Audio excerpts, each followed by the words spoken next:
Welcome to Cattivella Kitchen. I'm Elise Wiggins, your host and chef, and today we're gonna do another super easy but impressive little appetizer for your friends and family.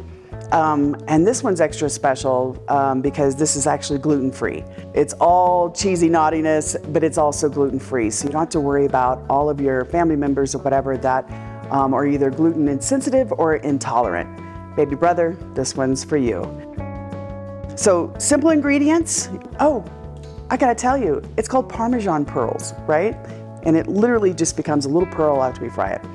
So the ingredients are, again, quality ingredients, Parmesan Reggiano.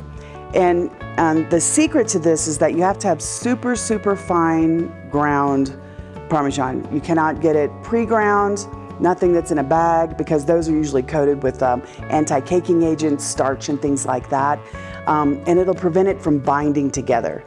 So you want to get, either you grind it yourself fresh and really, really grind it down, none of those little long strips or big chunks. Or you can go to your favorite grocery store that actually grinds it for you. But we like to do it ourselves. So anyway, fine grind Parmigiano Reggiano. And add this to a bowl. And the next ingredient I have is some fresh chopped thyme, okay? Dry thyme won't work because this is such a quick cook. Dry thyme is best for like putting in sauces and stuff to take its time to release its flavor, where fresh thyme is actually better because it gives you that pop of freshness, fresh thyme, the flavor. So I have this slightly chopped, and I'm gonna add this into the parm. And egg whites. So egg whites are going to be your binder, a little bit of water that's inside the egg whites, but it's the protein that's going to help bind. So we add these in. I'm telling you, this is so simple, and you're going to look the rock star of the party whenever you do this. And then the last thing you're going to do, this is rice flour. You can use cornstarch if you're opposed to rice flour, but rice flour, again, just doesn't have much of a flavor. If anything, just a slight sweetness to it, but it's also another binding agent.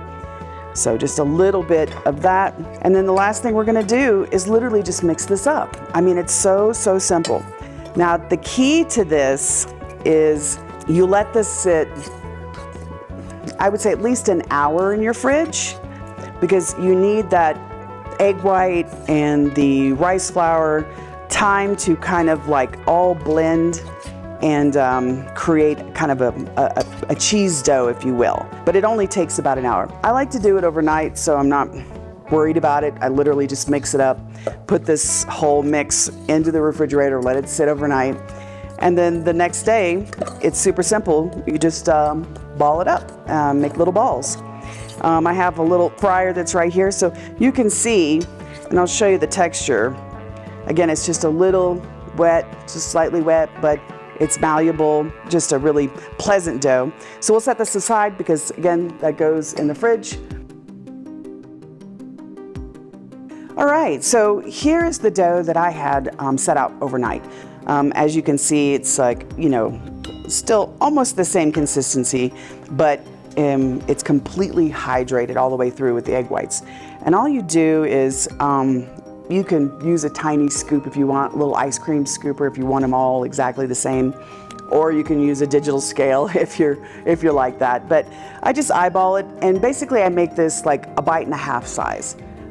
It does puff up just a little bit, but I roll them round, as close to round as I can possibly do. Don't break your back on trying to make this perfectly round, because when it goes into the fryer, it soufflés up, and so it forces itself to become perfectly round. So I just do, a couple of them, again, bite size, 1.5 bite, and definitely do warn your guests, because after we fry them, they are super hot, but just delicious. And these are also one of these things that you can make and then allow to cool to room temperature, and they're still delicious, right? I mean, it's cheese, and it's fried cheese at that. You can't go wrong. If you see over here, I have some pomodoro that we made, sauce that we made from another episode. So if you want to see how to make that, it's absolutely delicious. You can use it for a lot of different things, but we're going to be serving this with pomodoro. And you can see that I've got cute little toothpicks out and things like that. So basically they could either pick it up with their fingers and dip it in or use a toothpick, however they like. But this is so easy, just so easy. So your holiday party that's coming up, if it's a Christmas party or birthday party, Super Bowl, everybody's always looking for something new and fun to do. That's still easy, you know, because there's nothing worse than trying to cook, you know, for a lot of people, and it's difficult, right? I don't know about you, but my family, my siblings and I are always in like a competition to see who could make, you know, who could bring the best dish or whatever. It's always been that way. And they're amazing cooks. But this is definitely one of those things that you bring for a sibling competition for sure. So just gonna do a few more. And again, if you wanted to, you could let this dough sit in your fridge for an hour, and then you could pull it out, make your balls, and then when everybody comes, then you could deep fry them. It's just very, very flexible. Nothing's gonna happen to the dough. It's gonna all be delicious, no matter if it sits for 1 day, 2 days, 1 hour, it's all gonna be fantastic. This is gonna be one of those things that everybody devours and you won't have any left. All right, so that's enough. We're gonna fry these up now.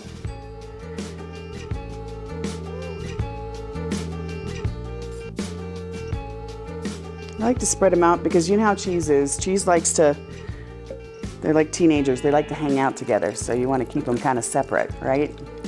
But we're just going to fry those, and I have my little bowl here. And just remember, they're going to be super hot, but I've got this great little olive boat that I think is just a perfect presentation for it, so we can just line it up. If you wanted to, you could actually put the sauce down here at the bottom, but I don't like it to be soggy, so I serve the sauce on this side. Again, with my little porcupine little toothpick holder and my little squirrel toothpick holder. I am Southern, so squirrels are thing with us. Anyway, so if we're watching here, you look inside here, you'll see that my little Parmesan pearls are now floating, okay? Little different from pasta. Typically, you know, when pasta floats, we're like, okay, it's done, it's ready. But this floats naturally. We're waiting to get a nice golden color, and it's working on it. But you can see that they're all separate. It's super, super easy. And as you can see, you don't need to have a big old fryer to do this. You can just use a simple little fryer and it works great. These are almost done. They're turning golden. I'm just letting them bob around, but they're just the cutest little spheres. I just love them so much. And it's always a talking point whenever you serve them. You're like, you're serving what? Parmesan pearls? What is that? Oh, and by the way, if you haven't noticed, this is a naughty version, okay? So this is not traditional Italian. This is just a naughty, modern version. Look for a little bit more color. It's the same color you look for when you fry anything, just that nice kind of golden brown. That way you get that caramelization from on the outside of the pearls. And I'm gonna open one of these up for you because, again, it's gonna be that kind of crunchy, goldeny flavor of caramelized cheese on the outside, but then on the inside, it's gonna be nice and soft, and then a blooming of the thyme. You won't even taste the rice flour, promise. It's just pure cheese for those that love cheese. All right, that's it. It's time to pull it up. Okay, we're gonna let it drain for just a little bit. And they're so light too.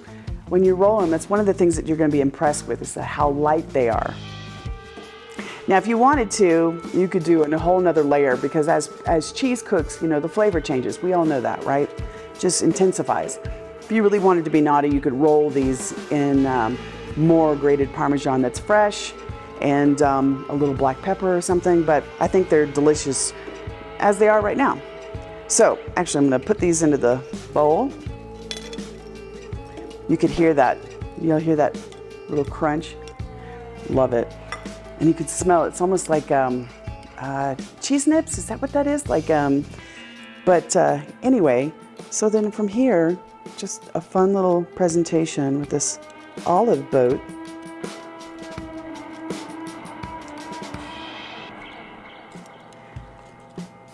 And of course you could do more and then fill the whole thing up, but your presentation could be however you'd like it.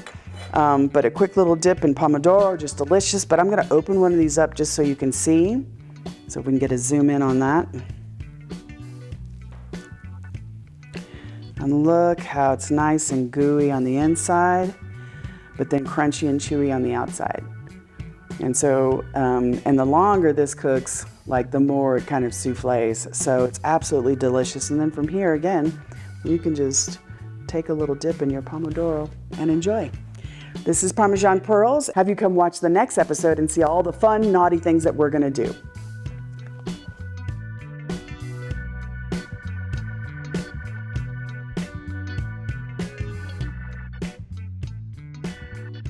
So, welcome back to the Cattivella Kitchen. Again, I'm Elise Wiggins, and today we are gonna do a classic, okay? No naughtiness for me today. This is a classic. It's a classic spaghetti carbonara. The only thing that is a little bit different is actually I made the pancetta. So, it's a cured pork belly. So us Americans know it as bacon, but we smoke ours, but in Italy they don't.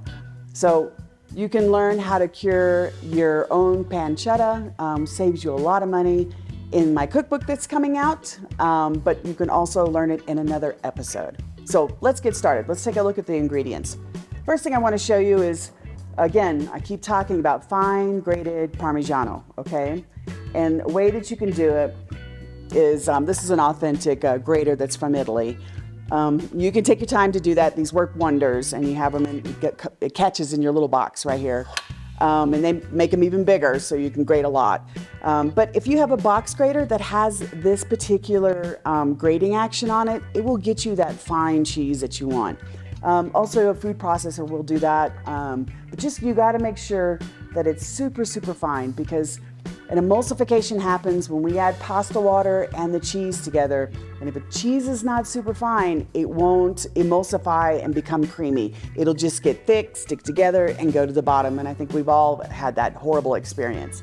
But anyway, so I've got a little bit of pre-cooked of the pancetta, crispy bits for the top. And I've got the pasta water going. Again, traditional spaghetti. Take a look at my spoon. So the other day I was talking about how you're putting a little bit of fat in your water prevents your starches from your pasta overflowing, right? Because all they do is they just float around. You don't want to coat your pasta with olive oil because it prevents all the sauces from sticking. So the simple thing is that when you have a little pasta strainer like this, pick it up, set it to the side, and then, you know, when you're ready to reheat your pasta, you can drop it back down again. But the water that's in there is like pasta sauce making gold. You know, it's flavor, it's a thickener, so you definitely want to always use that. I save mine even in the pot afterwards and I let it get cold, so that way the next day we can have plenty of pasta water, because that's how much we go through. Anywho, extra virgin olive oil again, little sea salt, so I'm going to salt the water just like before, okay, because again, it does flavor the pasta as it cooks. So anytime you can add flavor, you know, you really should. And the spoon, now I'm going to circle back to this. So the spoon in Italy, you'll see a spoon laying across the top, because that too also will pop the starches as they come up. So you can use the oil or the spoon. I'm going to use the oil because I want you to be able to see the pasta cooking. So again, just a little bit. All right, that's all you need. I'm going to put this baby back in. We're going to go ahead, pop our spaghetti in. We're going to watch that. Again, won't take long. You can see it already collapsing. But I also have, I'm going to cut some of this pancetta that I have here. I do it in a couple of different sizes. I do the smaller dice. I like to put those inside the actual pasta carbonara. And then I like to do what's called a baton, little long strips. And I like to use that for garnish. So what we're going to do is, I'm going to show you how we cut it. Just again, cut across the belly. I really do hope you either find it in the cookbook or again, watch the episode of how to make your own pork belly. It is just so easy.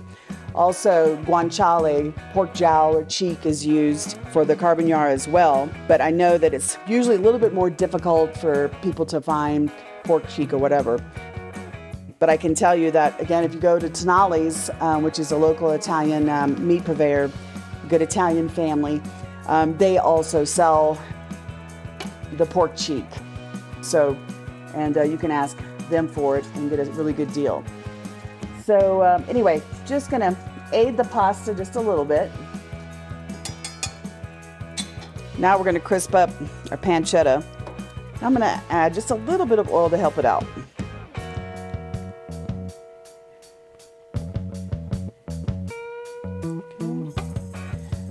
And I'm gonna add more of the crispy bits and the batons. And remember, I always talk about your Obi-Wan Kenobi. So remember, I always talk about doing the Obi-Wan Kenobi. Using your ears, listen to the food as it cooks, and it'll make you a better chef. So as you can hear, the sound is getting a tighter, higher pitch. So you know that you're cooking very, very high. Now, I want to crisp this, but I need a little bit of time to help render out some of the fat. So that sound is telling me I need to drop the temperature. So, of course, we're using a Wolf stove, and precision is just unbelievable. They even have like a melt mode on this burner. So I'm just gonna add a little more fat, and then I'm gonna check on. You can't have too much of the extra virgin olive oil fat infused with the pancetta. I mean, it's just deliciousness all the way because you're gonna use it. Now I'm gonna check on the pasta. Okay, you can see it's coming along. And again, getting those good starchy pasta water is what we want. Again, you never want to cook your pasta all the way through. You want to make sure you leave it just a little under. That way when you're making your cream sauce, it'll just continue to cook inside with your sauce. When I say cream, I don't mean cream, I mean the carbonara sauce that becomes creamy with the cheese. But that's going to continue as you're emulsifying, that's going to continue to cook in there. So we're going to let this crisp up, and we're gonna finish cooking the pasta, and we're gonna take a quick break, and then when we come back, I'm gonna show you how to actually, emulsify this sauce. It's there is technique with it, but it's not difficult. The star and the action of this to make a really good carbonara sauce is the finely grated Parmesan. I can't emphasize that enough, but come on back and we'll finish this up for you.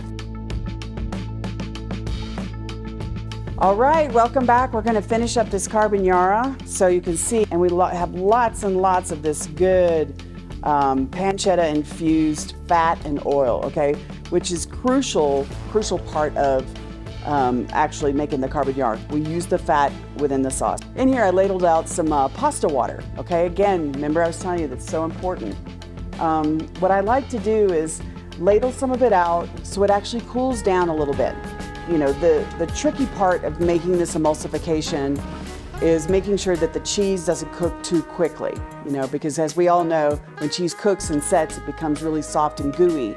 And we don't want that. We want the cheese to melt into the pasta water. So I actually put it in there in a little bit in advance so it cools down just a bit, right? And this is a really quick action. So if you notice, I have my pasta sitting up here on the top. Again, if I'm ready to dip it, I can dip it back in and then into the pasta. So when I'm ready, then we can actually dip the pasta back into the water to warm it up and then into the sauce. So first things first is we're going to put a little bit of the fat. Turn this off. We're gonna get those bits in a little bit. And now from here, we're going to do the action, okay? So turn the flame up high. So actually what we're going to do is we've got pasta water. I just put a little bit of pancetta, and now we're going to add the pasta directly in there, and then we add the cheese and we really get it hot and emulsified. So we're just going to add this in, okay?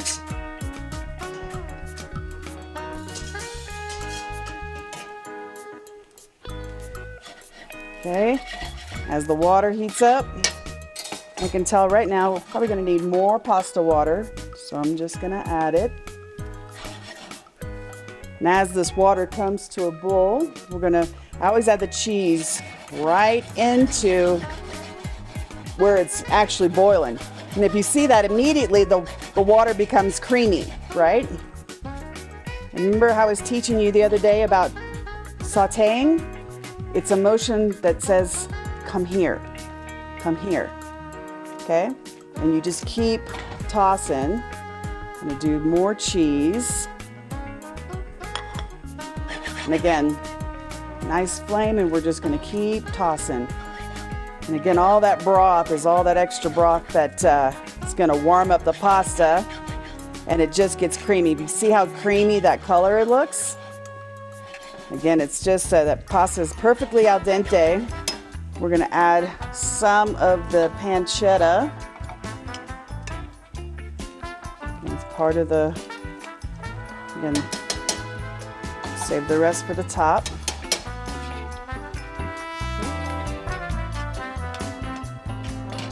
We're going to keep incorporating this.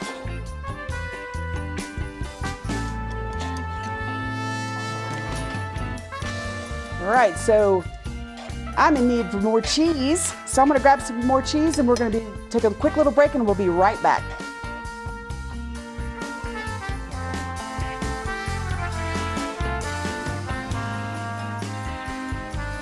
So we've got our pasta in, we've got the guanciale in. Now, here's another ingredient. So egg yolk and Parmesan. Kind of mix it together. Again, it adds to the richness and emulsification. Just absolutely delicious. So we're gonna add this in again before we put it on the hot flame. That way the eggs don't scramble, okay? We're gonna just gently mix it in. You can see how it just quickly emulsifies. And again, use your saute pan to go back and forth. See how creamy that is? It really helps to kind of tighten it up, but it doesn't take long. Look at that, it just really brings everything together. That creaminess, look at that. Isn't that gorgeous? Again, just make sure it's emulsified. And as that egg yolk sets up and you mix it together, it really thickens the sauce and again, just makes it richer. Look at that. See, again, this carbonara has no cream, okay? Good carbonara should have no cream. We're just letting the sauce tighten up. And I think we're good to go. So we're gonna plate now. I'm gonna try and do this left-handed.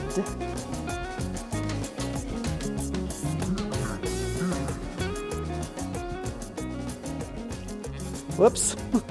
Well, it's not a party unless it's sloppy, so it's more important that you see how this is done. It's a little extra saucy, but that's okay. I know you guys won't complain.